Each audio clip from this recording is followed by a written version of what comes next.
সুস্বাগতম আমাদের চ্যানেলে। আগের ভিডিওতে আমরা প্রজেক্ট সেটিংস সম্বন্ধে জেনেছিলাম। দাভিঞ্চির যে ফ্রি ভার্সানে 3840 ইন্টু 2160 আলট্রা এইচডি অবধি হবে, এর বেশি হবে না। তার জন্য আপনার পেড ভার্সানটা নিতে হবে এবং ফ্রেম রেট সম্বন্ধে আমরা জেনেছিলাম। ঠিক আছে, আমরা 1920 টু 1080 এইচডিটাই নেই, সেভ করি। ঠিক আছে, তো আজকে আমরা একটু মিডিয়া পুল সম্বন্ধে জানবো, যে কিভাবে ফাইল ইম্পোর্ট করা যায় এবং ফাইল ক্রিয়েশন সম্বন্ধে একটু জানবো, এবং প্রজেক্ট ফাইল কিভাবে সেট করতে হবে এবং ফাইলটাকে সুন্দর করে সাজাবো কী করে আমরা বিভিন্ন ফাইল। ধরুন ফাইল ইম্পোর্ট করার বিভিন্ন উপায় আছে। ধরুন এখান থেকে ফাইলে গিয়ে এই যে ইম্পোর্ট অপশানটা আছে এখানে মিডিয়াতে গিয়ে আমরা ক্লিক করলে বিভিন্ন ধরুন ছবি আমার কাছে কিছু ছবি আমার কাছে ডাউনলোড করা আছে। এগুলো আমি সিলেক্ট করলাম এবং পারলাম।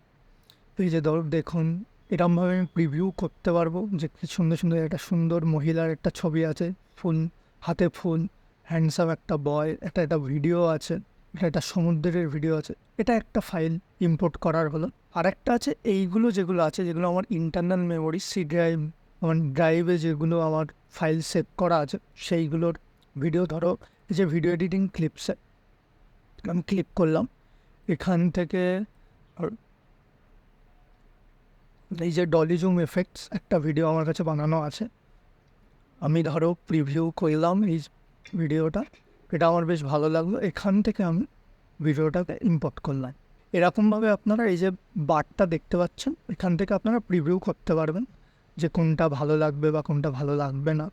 এই যে সাউন্ডের মিটারটা, সাউন্ড কীরকম সাউন্ড দিচ্ছে বা দিচ্ছে না, এটা একটা হলো। ঠিক আছে, আর এই যে দেখতে পাচ্ছেন এটা দিয়ে বড় এবং ছোট করতে পারবেন, এটা দিয়ে ফাইল বড়। এবার ধরুন অনেকগুলো ফাইল আছে এবং আপনার অসুবিধা হচ্ছে যে কোথায় কোন ফাইলটা আছে আপনার কাছে।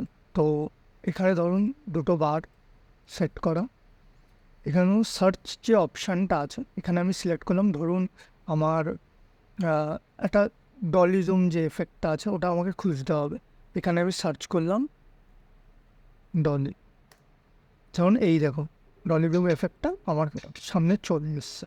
ঠিক আছে, এরকমভাবে আপনি ফাইল কোথায় আছে সেটা আপনি সার্চ করে দেখতে পারবেন, তাহলে আপনার সুবিধা হবে।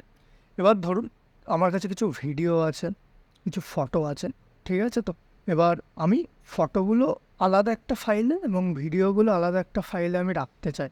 তো তার জন্য এই যে নিউ বিন মানে আমরা যখন ধরুন কম্পিউটারে যখন একটা ফাইল তৈরি করি, ফোল্ডার তৈরি করি, সেটাই তো এখানে নিউ বিন ক্লিক করলাম। এই যে দেখতে পাচ্ছি আমি নাম দিলাম, ধরুন আমি একটা ফটো রাখতে চাই, নাম ফাইলের নামটা ফটো সিলেক্ট করলাম। বা ধরুন আমি এই যে দুটো ফটো এর মধ্যে আমি রাখতে চাই, এই দুটো ফটো আমি সিলেক্ট করলাম এবং আমি এর ভিতরে রেখে দিলাম। তো এটা থেকে গেল, এই যে এখানে আছে ফাইল। এবার ধরুন আমি আরেকটা করতে চাই, ধরুন ভিডিও। এই যে ধরুন আমার কাছে দুটো ভিডিও আছে, এই দুটো ভিডিও আমি সিলেক্ট করলাম এবং আমি এখানে নিয়ে গেলাম। তো এইভাবে ফটো এবং ভিডিও, তো আপনার কাছে আপনার সুবিধা হবে যে কোথায় কোনটা আছে নেই।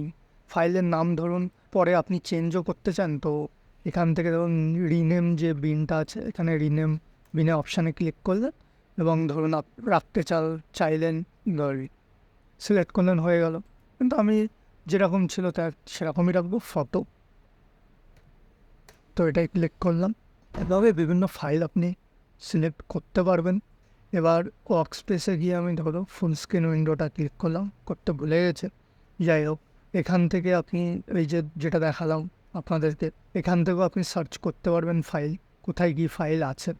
আর একটা জিনিস যেটা হচ্ছে এই ধরুন এই অপশানটা এখান থেকে আপনি ছোটো করতে পারবেন। এই যে ধরুন প্রচণ্ড বড় লাগছে, ধরুন এই যে অডিশনটা এটা একটু বড় লাগছে, এটা আপনি এখানে ক্লিক করলে ছোটো হয়ে যাবে। ছোটো হয়ে যাবে বলতে আপনার একটু সেটে চলে আসবে, তাহলে টাইম লাইনটা একটু ভালো পাবেন। তো আমরা মোটামুটি বুঝতে পারলাম যে প্রজেক্ট ফাইল বা প্রজেক্ট সেটিংস কী হয় কী হয় না। তো এটাই, ধন্যবাদ।